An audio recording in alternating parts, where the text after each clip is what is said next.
It doesn't feel like it for many of us, but again, we are nearing tropical season for the Atlantic specifically. We already arrived for the East Pacific, but we are just 10 days away from the official start of the Atlantic hurricane season. And today at 11 o'clock Eastern, 10 o'clock Central, the National Oceanic and Atmospheric Administration, the numbers are going to be released for the upcoming season. Both basins, the Eastern Pacific and the Atlantic, might be showing some signs of them trying to wake up from their slumber.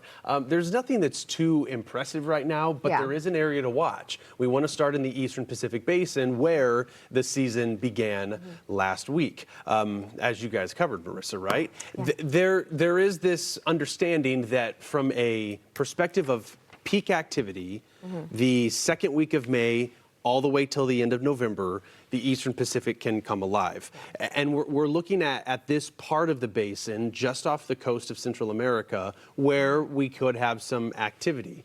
Yesterday, it was a 20-30% chance. This morning, over the next 7 days, we're seeing a better shot. There have been global models picking up on this and trying to spin something up, but at the moment, it's very disorganized, and so it's a potential development area, 50% up now. Yeah, I mean, the movement, you can judge it just by that orange jelly bean, west-northwest.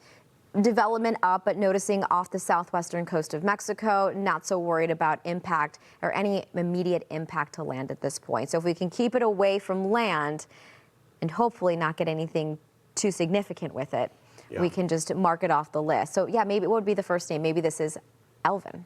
Yeah, Alvin would be the first Alvin name. would be the first, yeah. You think back as we're looking ahead to this season, I think back to last year. It was a very slow start for the Eastern Pacific, which has not in recent memory really always been the case. It was actually the slowest start, the 2024 season, since the 1960s. But the average first name that we see when we look at those 30-year averages typically happens on the 10th of June. So if we were to get Alvin to form, it would be a little early for the Eastern Pacific. The first name hurricane, as you see on the graphic, is June 22nd, so even later.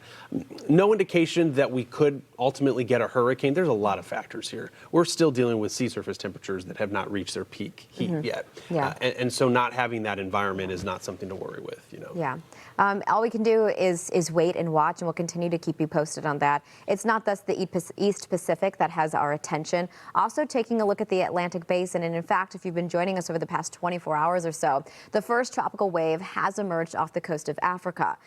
It's a wave, right? And sometimes, and a majority of the time, once we get July into, I guess, the first part of the hurricane season, these waves can lead to be the seedling that could be a tropical system, an organized tropical system. This one, however, not expected to develop into that.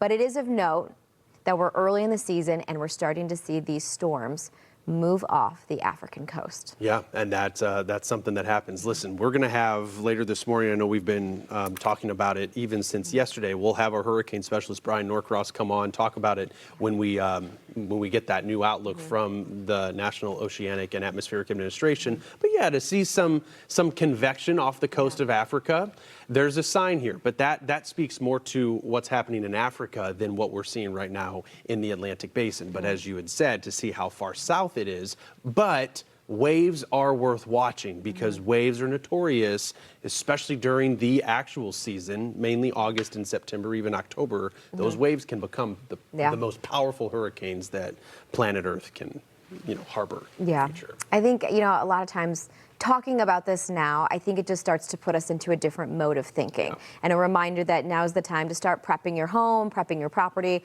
and maybe getting the supplies that you might need for when we do have a tropical system that is threatening land, which we don't have, but a sign of the times.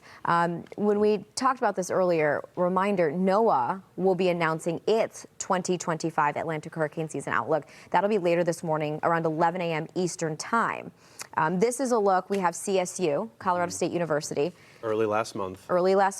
They issued their slightly above average forecast for the season. And you remember last year too. Last year we had both Colorado State University, which is a well-known university for their hurricane research. Some of the greatest minds that we have in hurricane forecasting come from Colorado State University. You get the question a lot. People are like, why Colorado State University? But why into the Rockies? State, but they have some of the best research surrounding hurricanes. So with with their outlook even last year, they were going one of the most aggressive, ambitious forecasts. NOAA did the same. Now seeing that CSU has a slightly above average, we'll see where it falls, but we all work together in the weather industry, right? And so I think that calling for an above average season seems likely, but we'll see what ultimately comes out at 11. Yeah, I am curious to see what they say.